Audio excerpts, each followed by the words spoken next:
മൂക്കിന് താഴെ രോമം കളിച്ചുകൊണ്ട് മാത്രം ആണാവില്ല. ചങ്കൂറ്റം വേണം. ചന്ദ്രൻ അതുണ്ടോന്ന് കാണിച്ചു തരാം. ഈ കൂലിക്ക് ഉണ്ടാക്കാൻ നടക്കുന്നത് ചെറ്റത്തര. ചെറ്റകൾക്ക് അതേ പറ്റൂ. ഈ കത്തി കൊണ്ടുള്ള കളി കൈവിട്ട കളിയാണ്. പ്രത്യേകിച്ച് കത്തി കയറി. അതിന് ഇത്തിരി വൈഭവവും കരവിരുതും ഒക്കെ വേണം. ഞാൻ കാണിച്ചു തരാം. ചന്ദ്രുവിന് മുകളിൽ ആകാശവും താഴെ ഭൂമിയാണ്. ഇത്രയും കൊല്ലം ഇവിടെ ജീവിച്ചുള്ളെന്ന് ആർക്കും വാക്ക് കൊടുത്തിട്ടില്ല.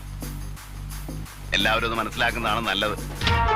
കൂലിക്ക് തല്ലാൻ ആളെ വിടുമ്പോ മിടുക്കന്മാരെ വിടണം. കണ്ട ഊച്ചാളികളെയൊക്കെ വിട്ടാലുണ്ടല്ലോ, വിടുന്നവനും വരുന്നവനും തല്ലുകൊണ്ട് തൂറും. പിന്നെ ഞാൻ വണ്ടിയും കൊണ്ട് ഇതിലേ പോകുമ്പോൾ ആ തുപ്പുണ്ടല്ലോ, അതങ്ങ് നിർത്തിയേക്കും. ഇന്നാളെ ഞാൻ വെറുതെ ഒരു അടി അടിച്ചേ ഉള്ളൂ. ഇനി പല്ല് 32 താഴെ ഇടും. തിന്നണ ചോറിന് നന്ദി കാണിക്കുന്ന പട്ടികളുണ്ടെങ്കിൽ ഇറങ്ങി വാടാ. ഒരുത്തനല്ലടാ, ചന്ദ്രു ഒറ്റയ്ക്കാ. ധൈര്യമുള്ളവരുണ്ട്, ഇറങ്ങി വാടാ.